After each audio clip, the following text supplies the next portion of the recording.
Բարև ձեզ հարգելի հայրենակիցներ, ես Մարատ Հակոբյանն եմ Կիևից։ Այսօր Պուտինի կողմից Ուկրաինայի դեմ սանձազերծված ցեղասպան պատերազմի 1210-րդ օրն է, մինչ Պուտինը ձևեր է թափում մեծ յոթնյակի սամիթի հետ կապված եւ փորձում է Ուկրաինան հրետակոծել, իր երկիրը կամաց-կամաց քանդվում է։ Ճիշտ է, Կրեմլը ասում է, թե սանկցիաները իր վրա չեն ազդում, բայց ռուսական տարբեր ոլորտներ շարունակում են շարքից դուրս գալ։ Հաճախ ռուսական իշխանությունները փորձում են դրանք հագցնել, բայց երբ քաղաքացիական ինքնաթիռն է այն վատ հիվանդություն կրողի պես սկսում իր դետալներն այստեղ այնտեղ կորցնել, դա արդեն դուրս է գալիս իշխանությունների երկաթե վարակույրի տակից։ Մոսկվայից Բաթումի թռիչքի ժամանակ ռուսական Սուպերջեթ 100-ը կրիտիկական միջադեպ ունեցավ։ Շարժիչի կաղապարիչը թռել էր օդում։ Տեսանյութը մեր Telegram-ում է, ով չի տեսել նայեք, իսկ ովքեր Ռուսաստանում են ապրում, ավելի ուշադիր նայեք։ Շատ եմ ասել մեր եթերներում, եթե մեզ լսում են Ռուսաստանի այն մեր հայրենակիցները, ովքեր Պուտինին չեն աջակցում, հեռու եղեք ավիացիոն ոլորտից, հատկապես եվրոպական գոտում, մինչև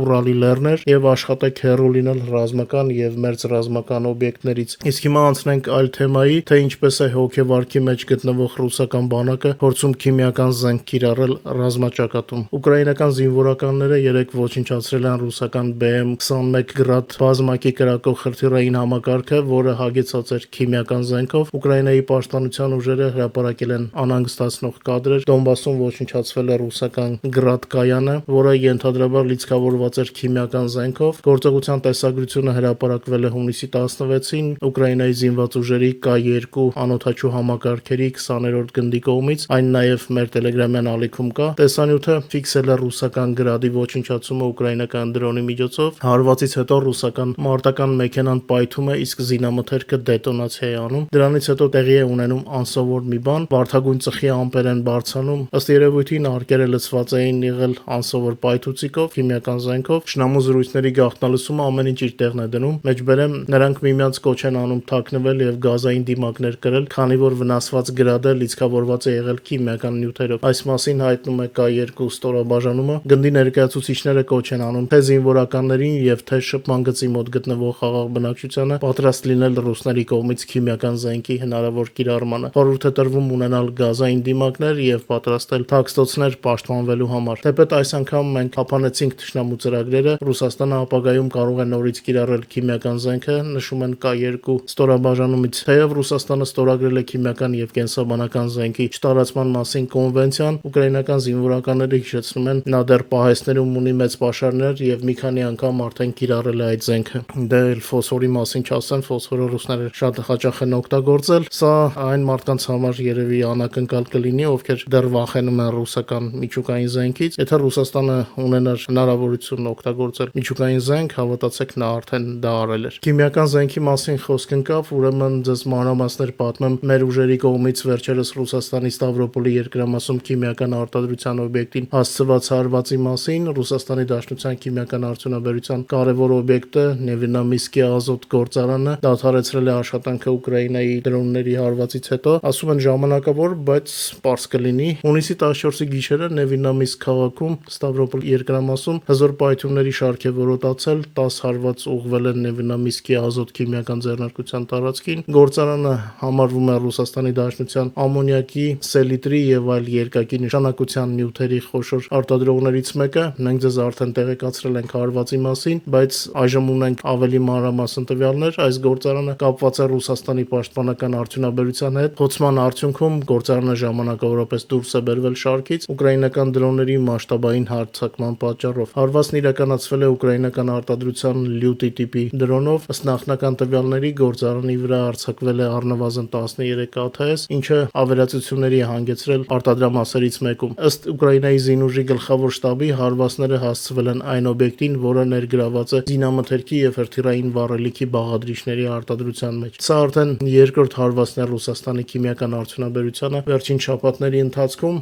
Մայիսի վերջին նմանատիպ հարձակում է արձանագրվել Տուլայի մարզում, երբ վնասվել էր նման անվանում ունեցող մեկ այլ գործարան։ Ինչպես տեսնում եք, Ուկրաինայի զինված ուժերը պատահականորեն չեն թիրախավորում այս օբյեկտները։ Դրանք ոչ միայն արտադրական հարթակներ են, այլ նաև ռազմավարական բաղադրիչներ ռուսական պատերազմի մեքենայի համար։ Հիշեցնեմ, որ բոլոր կադրերը մանրամասն կարող եք դիտել մեր Telegram-յան ալիքում, QR կոդը ձեր էկրաններին է։ Ամերիկան անսպասելիորեն չեղարկեց Ռուսաստանի հետ Մոսկվայում նախատեսված բանակցությունները։ Կրեմլին հստակ ազդանշան է ուղարկվել, նորմալիզացման մասին խոսք լինել չի կարող, քանի դեռ շարունակվում է ագրեսիան Ուկրաինայի դեմ։ Վստահ եմ, որ սա Թրամփի սրտով չի, պարզապես նա ստիպված է սա անել, քանի որ ճնշումը նրա վրա շատ մեծ է։ Թրամփը ստիպված խուսանավում է։ Ըստ մամուլի Ռուսաստանը հույս ուներ քայլեր ձեռնարկել Վաշինգտոնի հետ մերձեցման ուղղությամբ, թեև հրաժարվում էր դադարեցնել պատերազմը, սակայն Ամերիկան կտրուկ շրջադարձ կատարեց չեղարկելով Մոսկվայում սպասվող հանդիպումը։ Սա հստակ ցույց տվեց, առանց հիմնարար փոփոխությունների Կրեմլի վարքագծում երկխոսություն չի լինելու։ Ըստ մամուլի սա Վաշինգտոնից ուղարկված ազդանշան էր։ Ռուսաստանի Դաշնության արտգործնախարարության մամուլի խոսնակ Մարիա Զախարովան հայտարարեց, որ ամերիկյան պատվիրակությունը չեղարկել է Ռուսաստանի հետ հանդիպումը, որը պետք է կայանար Մոսկվայում դիվանագիտական հարաբերությունների նորմալացման շրջանակում։ Նրա խոսքով նախաձեռնությունը եկել է հենց Ամերիկայից։ Մեջբերեմ հուսով ենք, որ նրանց վերցրած դադարն այդքան երկար չի տևի, հավելել է Զախարովան։ Ճիշտ ասած, ես էլ կարծում եմ, որ այս դադարը կապված է զուտ մեծ յոթնյակի